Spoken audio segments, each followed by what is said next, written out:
Muito se comenta, e é algo que é recorrente aqui no canal, eu mesmo falo muito sobre isso, de como nossos padrões de relacionamento, nossos modelos emocionais, comportamentais, cognitivos, têm origem numa vivência familiar, e sendo, de certa forma, uma herança familiar. Nossas famílias nos marcam de alguma forma, criam, moldam alguns elementos de nossa personalidade, né? Grande parte das teorias psicológicas, algumas teorias sociológicas também pensam a formação dos indivíduos a partir desses aspectos, né? Por exemplo, se a gente pensar na psicanálise clássica, né? Existe algo que até é meio que uma piada, né? De que você busca ou pelo seu pai ou pela sua mãe nas suas relações. Isso é algo que muitas vezes pode ser verdade, no sentido de você buscar os padrões que você foi criado aprendendo como bons padrões, como padrão desejável de comportamento, né? Todo o behaviorismo, o cognitivismo se funda na ideia de que a aprendizagem de comportamentos e de crenças se dá num contexto familiar e é transmitido e exibido em contextos nos quais foram aprendidos, né? Da mesma forma, temos um ramo da psicologia, que é a psicologia familiar sistêmica, que pensa justamente esses fenômenos, né? De como se dão as transmissões de modelos familiares intergeracionalmente, de uma geração a outra, é como uma família é como se fosse um ecossistema, funcionando de acordo com certas formas de troca, né? A sociologia pensa também de maneira parecida, quando pensa numa dinâmica familiar. Pensa, por exemplo, na dinâmica de reprodução social, reprodução cultural, de como nós passamos adiante elementos de nossa cultura, ou de nossa vivência familiar, né? Inclusive nossos gostos, nossas preferências, né? De modo que muitas vezes aquilo que nós sentimos como uma preferência ou um gosto, na verdade são estruturas sociais internalizadas, né? A forma de organização da sociedade internalizada em nossos gostos e nossas preferências, né? Aquilo que nós aprendemos na vida familiar como transmitido nessas preferências que nós exibimos, né? Então, nesse vídeo eu pretendo comentar isso, como que seriam os diferentes aspectos dessa herança familiar, né? Quando a gente fala sobre relacionamentos conflituosos, relacionamentos abusivos, né, na vida adulta, muitas vezes uma parte significativa das pessoas que vivem esses relacionamentos tiveram, por exemplo, relacionamentos com seus pais também muito difíceis, né? Então, de certa forma, algum modelo se estabelece aí. Eu vejo muito sendo comentado também que sobre o aspecto genético, que eu não considero, eu discordo, de transtorno de personalidade. Meu avô era narcisista, minha mãe borderline, e eu sou assim. Alguém falando, muitas pessoas falam desse jeito, como se fosse genético. Não é genético, na minha opinião, é algo aprendido mediante vários modelos comportamentais, vários modelos de pensamento, aprendizagem de dinâmicas emocionais. Então eu vou falar um pouco disso, de como nós transmitimos um padrão familiar. E nós somos, de certa forma, isso. E quando esse padrão é nocivo, a grande batalha de nós, como indivíduos independentes e adultos, é tentar romper com esse padrão, para não fazermos mal para nós mesmos, nem fazermos mal para os outros, né? O primeiro desses padrões que nós assimilamos e podemos reproduzir ou aceitar, né? É importante notar esses dois lados. Nós reproduzimos eventualmente o que não, uma dinâmica familiar, ou aceitamos uma dinâmica parecida na vida adulta, quando nós, principalmente como estamos no modo automático, sem nos dar conta dessas dinâmicas, né? O primeiro desses padrões seria o padrão de apego, né? O que é o apego em geral? É uma maneira de lidar com o afeto, com a aproximação, com o afastamento, né? Toda criança se apega como um processo natural a seus pais, né? Então, quando a mãe se afasta, ele chora. Quando a mãe volta, a criança tem algum outro, exibe um comportamento que gosta ou que não gosta, fica brava, né? O apego, por exemplo, existe a teoria do apego que discute isso, os padrões. Só que a teoria do apego foi desenvolvida para pensar também posteriormente os padrões de apego nos adultos, porque o padrão de afastamento e aproximação que é exibido na infância muitas vezes afeta como nós somos em relação a isso como adultos, né? Sobretudo se somos seguros ou não com o afastamento. Uma criação que te dá muita segurança em relação às dinâmicas de seus pais. Você sabe o que eles vão fazer, quando eles se afastam, quando eles se aproximam, eles te dão segurança, te dão afeto, você se torna um adulto mais seguro. Mas se eles não têm um padrão claro de afastamento e aproximação, você pode se tornar inseguro porque você não sabe o que esperar.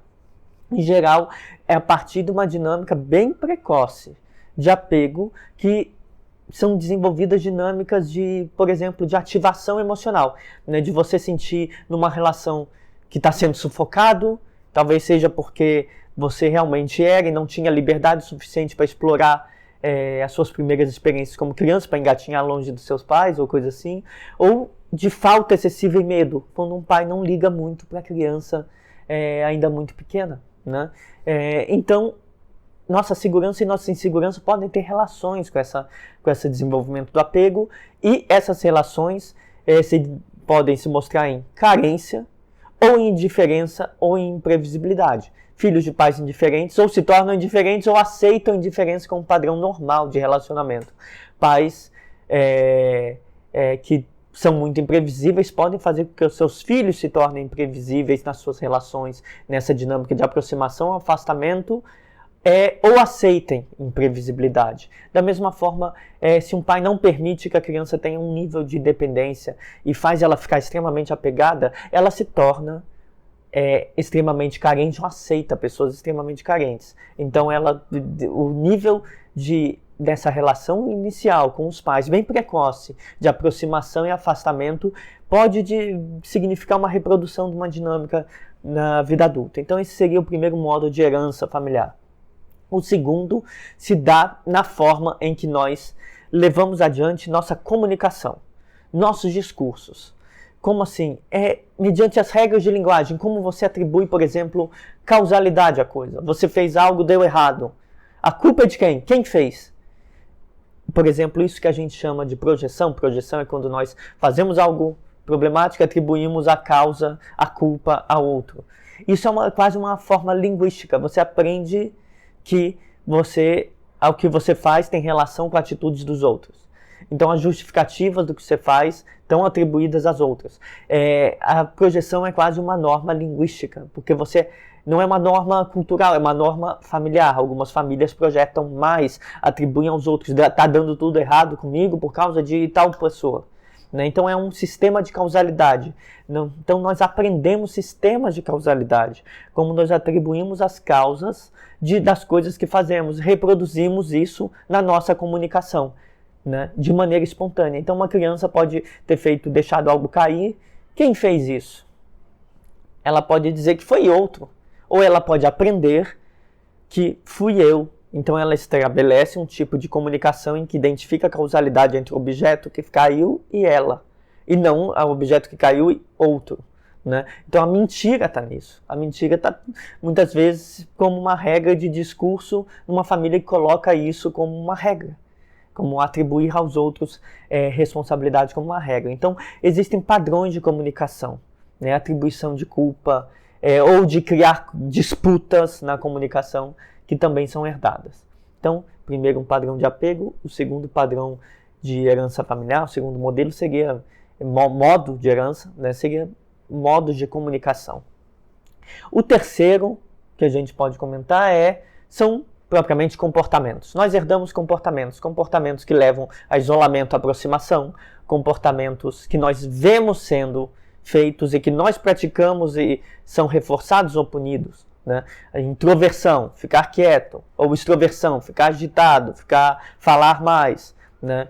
Calma e conflito são comportamentos que nós observamos em nossos pais. Né? A passividade, não ser ativo nas mudanças ou ser ativo nas mudanças. Né? Então tudo isso tem a ver com dinâmicas que nós, observamos na nossa família, né? Se uma família é mais extrovertida, a gente pode ter uma chance de ser mais extrovertido. Se é mais conflituosa, nós temos a aderir a essa regra, voltando ao que eu falei anterior, esse modelo de comunicação, disputa é um modelo de comunicação. Nós podemos assimilar o comportamento conflituoso, ou se é uma família que relapsa, passiva, sermos mais passivos. E por observação, mas também assimilamos por punição e gratificação, né? Por uma dinâmica em que, se nós fazemos algo e aquilo é punido, tende a ser reprimido. Então, se você é uma pessoa muito extrovertida, muito eufórica, e sua família te pune, te deixa de castigo por aquilo, você vai reprimir sua euforia, de modo que você vai reprimir muitas vezes o que você sente. Isso vai ser uma fonte de sofrimento na vida adulta, né? Da mesma forma, comportamentos gratificados são exibidos. Então, se você tiver um comportamento conflituoso e ele é gratificado, sua família elogia, ou ela acha isso normal, aquilo é mantido. Então, comportamentos são mantidos ou não nessa dinâmica de se eles são punidos ou gratificados. Então, você pode herdar um comportamento que você pode achar nocivo nos seus pais, problemático nos seus pais, mas você não sabe nem por que você exibe isso. E é difícil modificar comportamentos. Eu acho que uma das questões da psicologia behaviorista mais importantes é isso. Comportamentos são muito enraizados. A gente às vezes não sabe por que. Muitos de nós já nos pegamos falando isso. Não sei por que eu fiz isso. Muitas vezes é porque esse comportamento em algum momento foi gratificado, está reforçado, ou foi punido e você tem um movimento de evitação e você não sabe porque você aceitou certas coisas, porque você fez certas coisas, né? Porque você simplesmente já foi um elemento de condicionamento ao longo do tempo. Então, comportamentos têm essa característica e uma família pode condicionar comportamentos, de modo que você exiba comportamentos similares, mesmo que não goste, ou que aceite comportamentos similares, mesmo que não goste, né? Então, esse é o terceiro ponto, terceiro modo em qual a gente pode herdar elementos de uma família. O quarto são cognições. Cognições a gente pode simplificar chamando de pensamentos. Muitas vezes temos pensamentos automáticos sobre nós, né? Quando nós pensamos se eu sou uma pessoa legal ou não, ou quando você pensa pejorativamente de você está tendo um pensamento automático, né? Que num contexto, por exemplo, de insegurança, na hora de falar em público, será que as pessoas estão gostando de mim? Eu acho que não gostaram. E aí depois elas falam que foi bom, mas você continua achando que não gostaram. Isso é uma cognição aprendida, né? Grande parte dos nossos comportamentos, das nossas pensamentos relativos à autoestima e autoconfiança são aprendidos, né? Será que eu tenho valor? Será que o que eu penso está correto? Será que eu sou capaz de fazer isso? É aprendido dentro de um contexto em que sua família te diz que você pode ou não pode isso, em que ela põe proibições verbais sobre o que você deve fazer, o que você pode fazer, o que você consegue, ou se ela confia em você para fazer. Faça, não faça. Então, o reforço de comportamentos, a punição de comportamentos, a possibilidade de fazer, não fazer, de ser elogiado quando faz certo ou não, tudo isso faz com que certos pensamentos automáticos se mantenham ou não se mantenham. Então, se uma família nunca confia em você, você não vai ter autoconfiança. Ou se uma família nunca te elogia, você não vai ter autoestima. Então, a autoestima vem de ser elogiado, de ser visto positivamente, e a autoconfiança é de poder fazer as coisas, de sair ao mundo e tentar fazer as coisas e conseguir, não conseguir, mas tentar e ser capaz de fazer, né? De aprender a fazer. Então, uma família pode moldar o que você pensa de si próprio se ela deixa você fazer as coisas, se você consegue fazer, se você vai sentir que é mais capaz, mais autoconfiante, né? Ou se você é elogiado por quem você é. Você vai ter mais autoestima. Então, são crenças, cognições automáticas sobre si. Uma família também favorece as cognições, né? Molda as cognições sobre os outros, né? Sobre como interpretar contextos sociais. Então, uma família que te explica muito bem como que agem as pessoas, como se portar em público, vai criar algo favorável em termos do que interpretar no mundo. Uma família que é indiferente aos seus comportamentos, que deixa simplesmente você lidar com as coisas, pode estar prejudicando suas cognições em relação ao mundo, porque você não aprendeu quais são as regras sociais de convivência. Então você vai ter distorções, percepções equivocadas. Outra forma é se você vive numa família que tem percepções equivocadas, que ela faz leitura das intenções e razões dos outros enviesadas, distorcidas. A tendência é que você ou aceite essas cognições distorcidas como normais, né, e que venha a reproduzir distorções.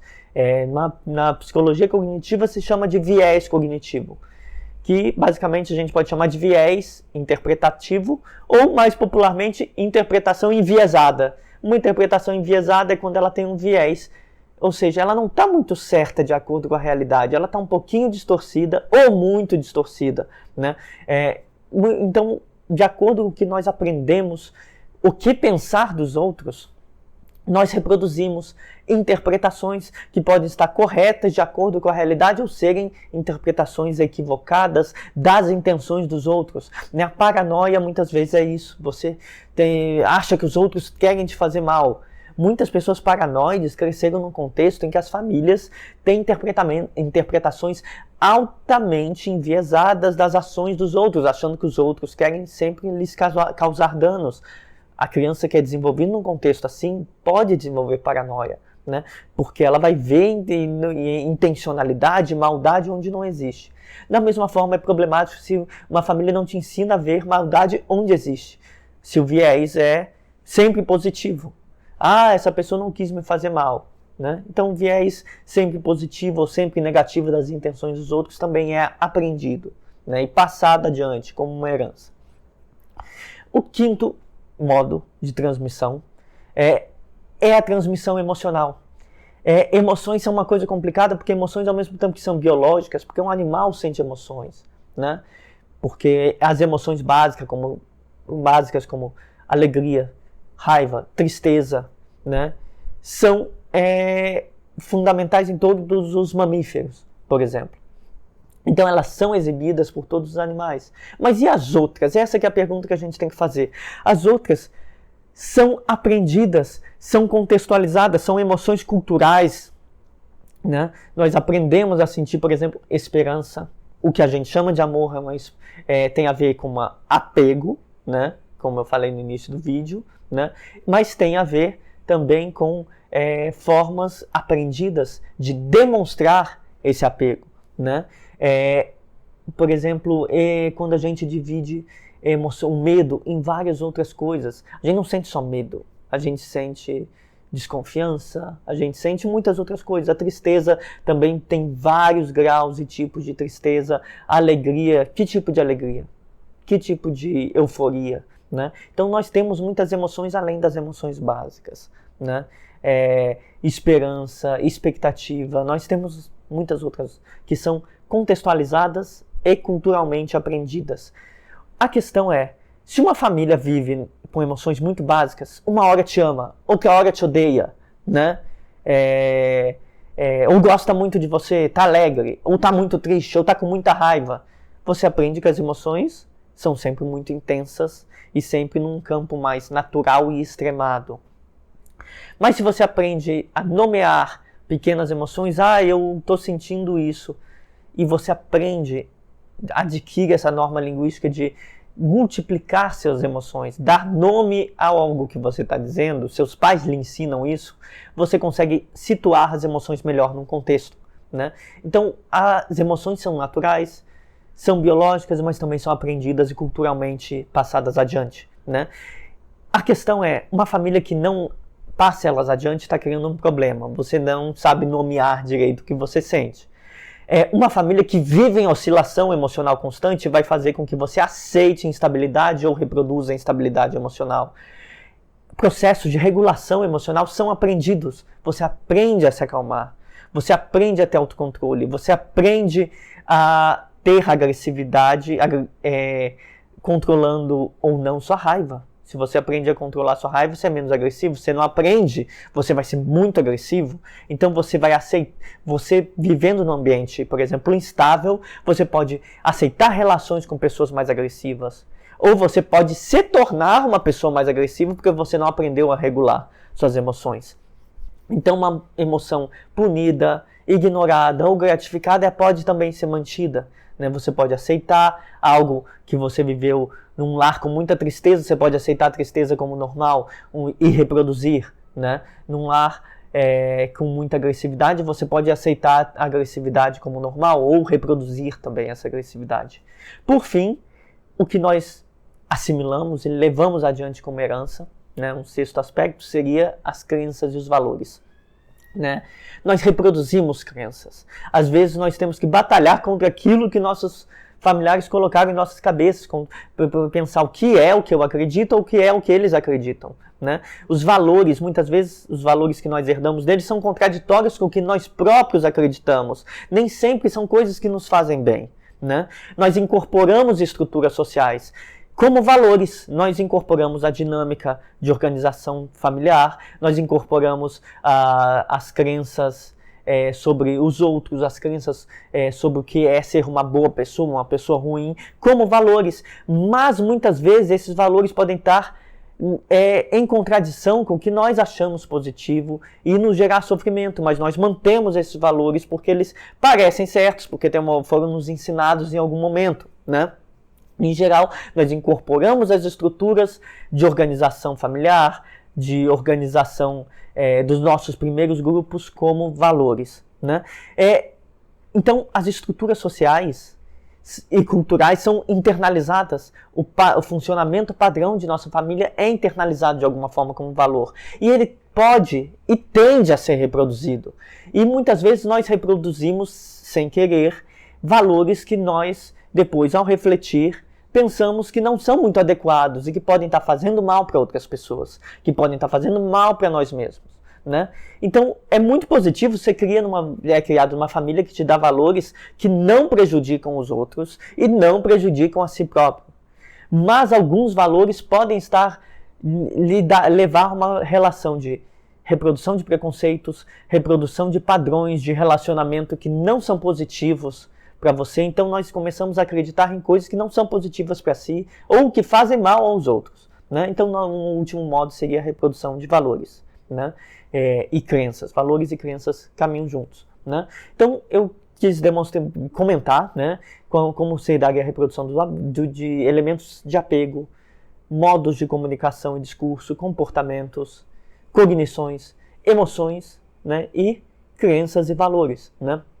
Todos esses elementos são possíveis de ser transmitidos numa vivência familiar, né? E muitas vezes eles podem ser positivos, nos orientar no mundo, mas muitas vezes eles podem ser negativos e nos causar problemas. Né? Então, de certa forma, virar um adulto e um adulto responsável é poder refletir sobre o que te faz bem e o que te faz mal. Muitas vezes o que te faz bem é de origem familiar também, mas muitas coisas de origem familiar também te fazem mal. E para algumas pessoas que tiveram famílias mais problemáticas, te fazem muito mal. E você carrega isso sem saber muito bem por que você carrega. Mas todos esses elementos são carregados de alguma forma, eles podem ser revistos na vida adulta, de modo a tentar superar, mediante reflexão, mediante terapia, mediante aprendizagem de novos processos de regulação de emoção, né? Vários processos, como superar essas coisas que foram aprendidas, herdadas e são reproduzidas.